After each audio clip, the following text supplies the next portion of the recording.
I'm Scott with Sean's Photography, and today we're going to go over the Cheetahstand X1 trigger and receiver. I've got the Canon versions in front of me, so that's the ones I'll be going over. It's basically the same with Nikon, so it really doesn't make a difference. Let's pull the receiver out of the way.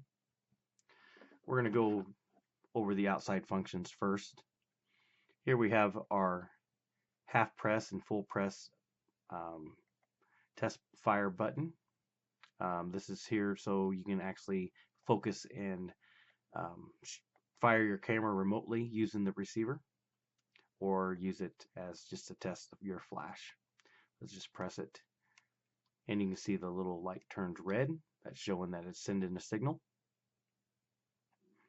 Here we have the hot shoe.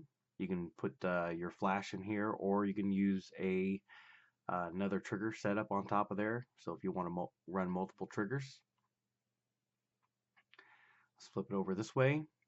Here we have the autofocus assist beam.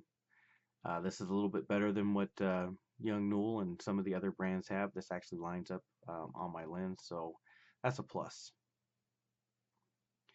Flip it over. This is your battery compartment.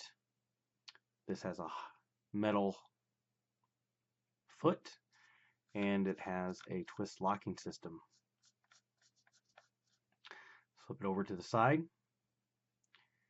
As you can see here, excuse me, there is a little serial number set up right here to tell if you have version 1 and version 2. Look to see if there's a 2 in there. If there's not a 2 inside your serial number, then you probably, and it has a 1, you probably have version 1. Here we have our sync port and our update firmware port over here underneath this little weather sealing rubber. So we'll just cover that back up. We'll flip to the other side. Here we have our on and off switch, and this is to turn the autofocus assist beam on and off. It's not to turn on a modeling light or anything else. It's just for the autofocus assist beam. Okay, let's dive into the menu system of the X1. Godox just released the firmware update for version 14. Most of everybody had version 12 on their system. Everybody wondered what happened to version 13. Well, version 13 is integrated with version 14. So when you download your firmware and install it, if you're in 12, and you install your firmware and you turn it on for the first time, you're going to be in version 13. Version 13 allows you to use this dial, just like the old version 12, to go through your setup. And then you would hit your group button, and then you would change your power settings from there. If you hold this channel button, and it goes past the custom functions, and now we are in version 14. Version 14, this dial doesn't work. It only works to adjust your power settings. The group button now becomes your selector. I like this a lot better, so the rest of this video I'm going to stay in version 14 because it's a lot more easier for me. You can go back to 13 if you want to go to 13, but the functions of this is basically all the same. So no matter if you're in 13 or 14. So now we're in 14, and like I was saying before, we can adjust through our groups by using the group button, and to stop it we just hit the channel button. But here we are in A, and then we go to B, and then we go to C. But if we rapidly press this, we can go back to B. Rapidly press it again, we can go back to A. So I mean, it's a rapid press, so it's not like you just press it and then press it. You have to rapidly press it. So now I was in A, and that threw me all the way down into group C. So we'll go back to A again, rapidly press it. Now we're in group C. If I want to go back up, I can go to B just by rapidly pressing and go back up to A. Right now we are in the TTL mode. This allows you to control all A, B, and C through ETTL. If we hit this mode button again, we will go into the manual mode. So then we can adjust each one of these groups in our manual function. If we click it again, now we're in stroboscopic, the multi-flash mode. I don't normally use that, so we're just going to go back to the TTL. While you're in TTL, you can hit this mode button and hold it down.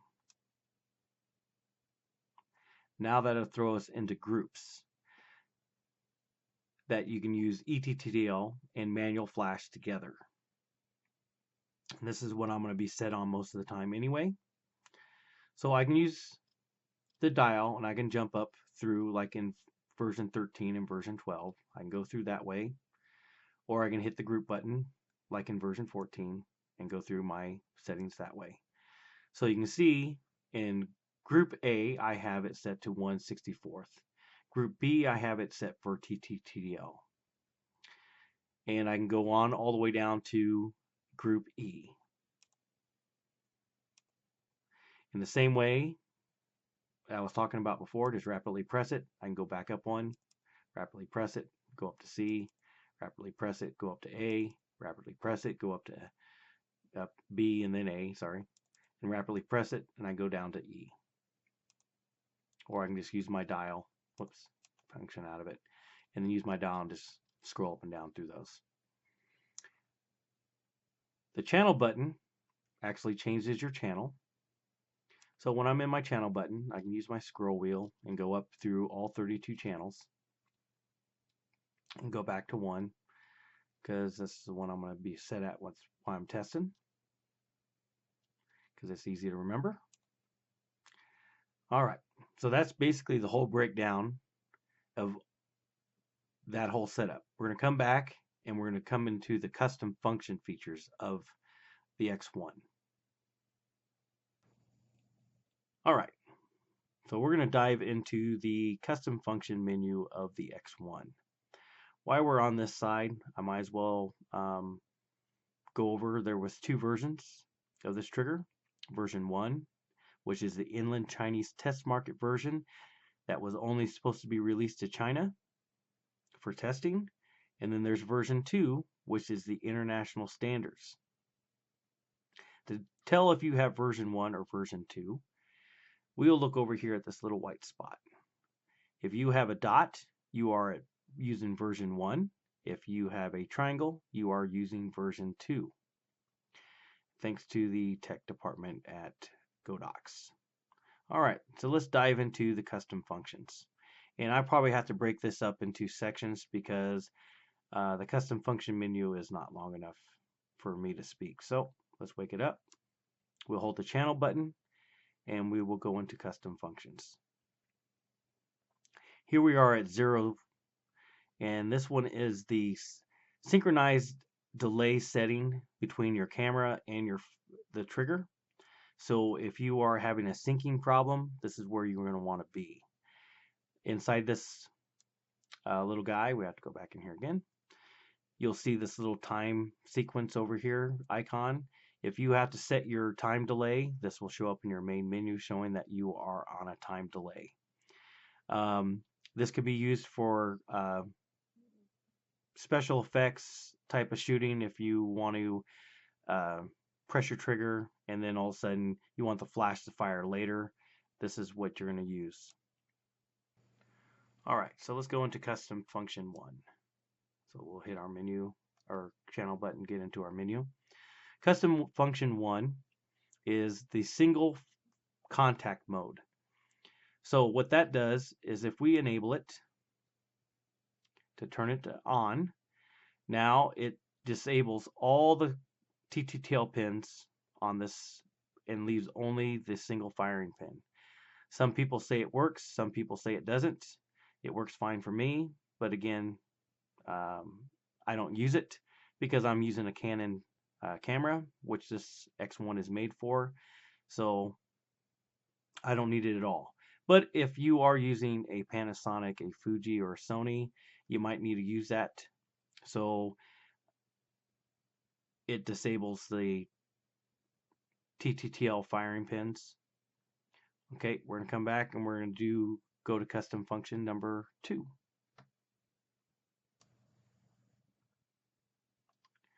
All right, so now we're in custom function 2. Custom function 2 is basically to set your zoom settings for your flashes. If you want your, I shoot in manual, so I'm going to leave mine off. But if you want the zoom on your flashes to adjust with your lens, then you want it in AU.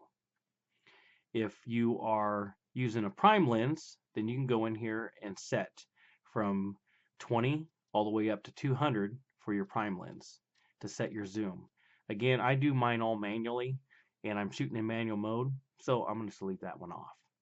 So therefore, I'm going to come back on custom function 3, and we're going to discuss custom function number 3.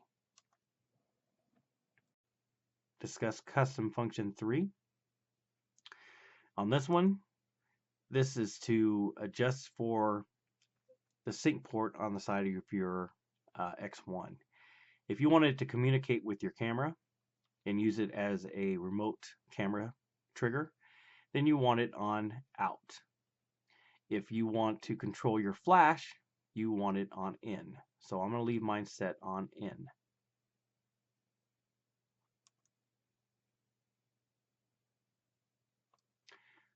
Now let's go on to number 4. Number 4 is for rear curtain sync. So I don't use rear curtain sync, but I have it set to on anyway.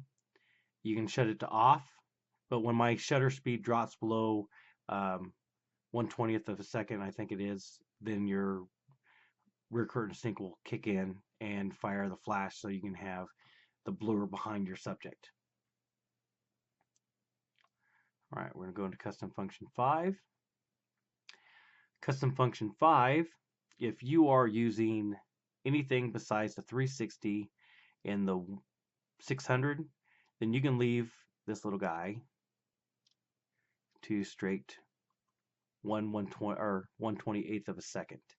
I have mine set to minus, so that means it'll read 1/25th of a second. Let's go into custom function 6. This was added new to 14 and 13 here. This allows you to adjust from 3 groups to 5 groups. I have mine set to 5. You can turn around and set it to 3. But I have mine set for 5. So basically it just allows how many groups that show up on your screen. All right, another new function that was added onto version 14 firmware was number 7, which is the buzzer, the little beep sound that comes on when you're using your strobes. And it tells you when your strobes are fully recycled. I leave this to off. If I want to turn it on, I'll go over to the strobe and turn it on, or I will use the CLTX, or I will use the XT16 to turn it on. It just makes it easier for me, then I don't have to go into this custom function setting to turn it on or turn it off. It's just a lot easier. I can run over there and just press the strobe and turn it on or turn it off. Okay, so that's basically the whole menu system of the custom functions. So now we've gone over the X1 and we will go over to the receiver. Now we're going to dive into the X1 receiver. This one's basic and easy to understand. I mean, we have our hot shoe that you can put your manual flash in or your TTL flash in. If you have a TTL flash, this transfers the TTL signal through the 2.4 gigahertz system back to your camera, to the X1. Here we have our test firing button and then our status light. On this side, we have our on and off switch. On the opposite side, we have our firmware update and our sync port. On the bottom, we have a metal foot and a screw locking system. All right, let's dive into the front. I'll be right back. Here you can see this screen is a little bit easier to read since it only has 2 things on it. You have your channel and you have your group. This has been updated to the firmware 14. So now instead of cycling through all the way to the end, I can go to 32 by just double clicking the channel. So now I'm in channel 2 or 32, and if I want to go to 1, just press it once. Let's go back to 32. If I want to go back 1, just double press it. It'll go 31, 30. Same way with the group button. It does the exact same thing. So if I'm on A, B, C, D, E, and I want to go back to D, just double click it. I want to go back to C, just double click it. If I want to go back to B, just double click it. And if I'm at A and I want to go to E real quick, just double click it, and I'm at E. And I want to go back to A, just click it once. Basically that's it. This is the Cheetahstand X1 receiver. Alright, so here is the X1 transmitter and receiver by Cheetahstand. My name is Scott with Sean's Photography, and thank you for watching.